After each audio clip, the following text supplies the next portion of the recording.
موضوع مذكرة بحث أكاديمي باش نلعبوا بالكلمات. وهذا الإحساس بوحده طبيعة الحال العمل المتواضع ديالي ولا ديال الزملاء اللي كيشتغلوا في الفن كيكون موضوع ديال اشتغال أو تحليل أو موضوع نقد، ولكن إنه يكون موضوع ديال بحث علمي أكاديمي بهذا المستوى. كنظن أنها الأول مرة أن تجربة فكاهية كوميدية في المغرب محلية، وأسطر هذه الكلمة ديال المحلية. أنا غالبا البحوث من هذا النوع يكونوا على تجارب كبيرة خارج حدود الوطن.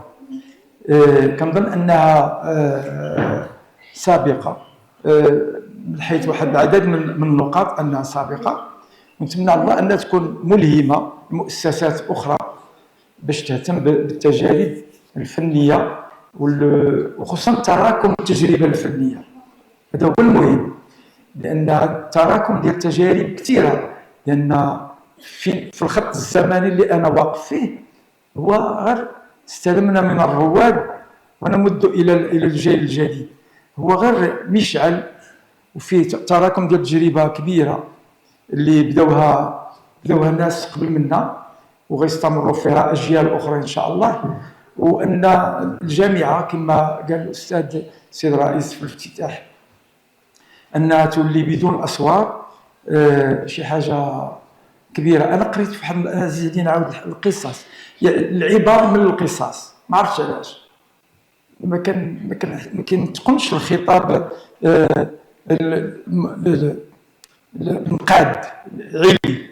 كنبغي القصص ملي كنتكلم على الصوت في المفهوم الانتليكتوال ديالو. انا قريت في المدرسه ما عندهاش الصوت، بحال بزاف الناس في الجيل ديالي ما عندهاش الحيط، ما عندهاش، ومن تترجم ما كتشوف والو. ما كاينش. كنت كنقول لهم ان اول بنايه كتشوف من الترجم ديال القسم هو سور الصين العظيم، وفي الرمزيه ديالها مهمه بزاف. ما كاينش حدود. واحد ما عرفتش شفت فيديو في شي جزر تابعه للولايات المتحده، الوليدات كيخرجوا يقراو الاس في، حيت كاين حدا البحر في المدرسه كيقراو الاس في تي في لابلاج وكيجلسوا مع السياره. يعني ما كاينش حدود، حتى القسم ما بقاش موجود. رمزيا ماشي غير في المجال الفضائي المباشر، رمزيا ما بقاش حدود في المعرفه. باش ناخذوا المعرفه، باش ناخذوا مصدر المعرفه، باش ناهيك عن التوظيف ديال هذه المعرفه. ما بغيتش نتفلسف بزاف، بغيت غير نعطي الاحساس ديالي.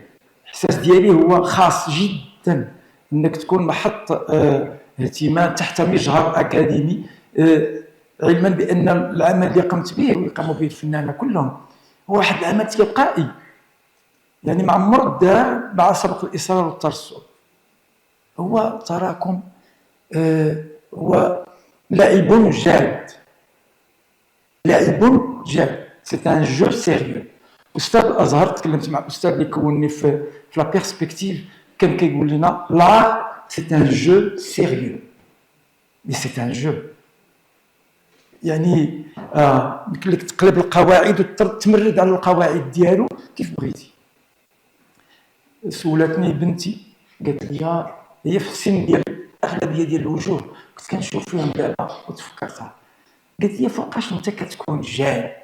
لان غالبا في الوجدان ديال الناس ما يختلط عليهم الفكاهه كفعل فني جمالي بمقومات جماليه والهزل. هذا مشكل كبير.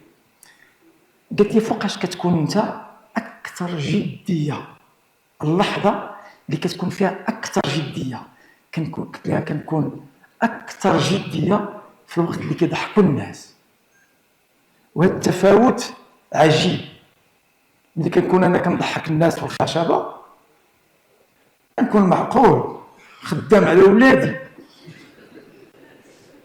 الناس كيضحكوا انا معقول خدام وعرقان ومخلوع، كنصور على كتافي كما تيقول خدام كنضحك.